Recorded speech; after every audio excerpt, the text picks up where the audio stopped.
कौवा और सांप। एक घने जंगल में एक ऊंचे पेड़ पर एक कौवा घोंसला बनाकर रहता था। उसी पेड़ के नीचे बिल में एक सांप रहता था। उस घोंसले में कौवे ने अंडे डाले थे। एक दिन कौवे को भूख लगी थी, इसीलिए वो खाने की खोज में निकल पड़ा।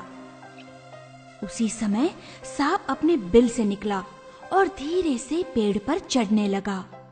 सांप घोंसले के पास पहुंचा। अंडे देखकर उसके मुंह में पानी आया। कुछ घंटों बाद कौवा अपने घोंसले के पास लौटा। उसने देखा कि कोई उसके अंडों को खा चुका था। कौवा बहुत उदास हो गया। हाय, किसने मेरे अंडे चुराए होंगे? इस चोर को तो पकड़ना ही होगा। कौवे ने दोबारा अंडे डाले। इस बार कौवा वहीं पर छिप गया। उसे चोर को जो पकड़ना था। कुछ समय बाद नीचे रहने वाला सांप फिर से वहां आया और कौवे के अंडे खाने लगा। कौवे ने चोर को पकड़ लिया। वो बाहर निकला। तुम्हारी ये हिम्मत, मेरे अंडे खाते हो? कौन है? अरे तो तुम यही हो। तुम्हारी हिम्मत कैसे हुई मेरे अंडे खाने की? शर्म आनी चाहिए तुम्हें अपनी करतूत पर। मैं क्यों शर्माऊं? मुझे भूख लगी थी, इसलिए मैं तुम्हारे अंडों को निगल गया। अगर दोबारा मेरे अंडों की तरफ देखा भी तो मैं तुम्हें मार डालूंगा। तुम क्या मुझे मारोगे? तुम्हें जो करना है कर लो। कौवा बहुत उदास हो गया। उसी समय उसका दोस्त लोमड़ी वहां से गुजर रहा था। कौवा पेड़ से उतरकर अपने दोस्त के पास आया और रोने लगा। अरे क्या हुआ? क्यों रो रहे हो? अरे वो चालाक सांप मेरे सारे अंडे खा गया। मैं उसे मारना चाहता हूँ पर क्या करूँ? अकेला हूँ। रो मत मेरे दोस्त, मैं तुम्हारी मदद करूँगा। तुम मेरी मदद कैसे करोगे?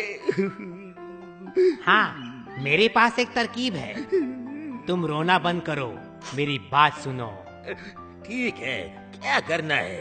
देखो प्यारे दोस्त, तुम इस देश की राजकुमारी के नहाने के तालाब के पास जाओ। हाँ। वो नहाने से पहले गले का हार उतारकर किनारे पे रखती है। हाँ। उस समय तुम वो हार लेकर आओ और उस सांप के बिल में डाल दो। अरे क्या हार सांप के बिल में डाल दूं? अरे पर उससे क्या होगा? अरे जैसा मैं कहता हूँ वैसा करो और फिर नतीजा देखो। कौवा उड़कर राजकुमारी के नहाने के तालाब के पास गया। वो हार लेकर उड़ने लगा। राजकुमारी ने देखा और वो चिल्लाने लगी। सारे नौकर सावधान हो गए और कौवे का पीछा करने लगे। सांप के बिल में हार डालकर कौवा वहां से उड़ गया। आवाज सुनकर अनजान सांप ने बिल के बाहर झांक कर देखा। हार उसके गले में पड़ा था। हार देखकर राजकुमारी के सारे नौकर सांप पर टूट पड़े और उसे मार डाला। सांप के गले का हार लेकर वे लोग वापस चले गए। ये देखकर कौवा बहुत खुश हुआ। उसकी मुश्किल दूर हो गई थी। आओ, आओ। धन्यवाद दोस्त, तुमने इस मुसीबत में मेरी मदद की। बिना कोई डर के कौवा अंडे डालने लगा और खुशी से जीने लगा। दोस्ती की पहचान मुसीबत में होती है।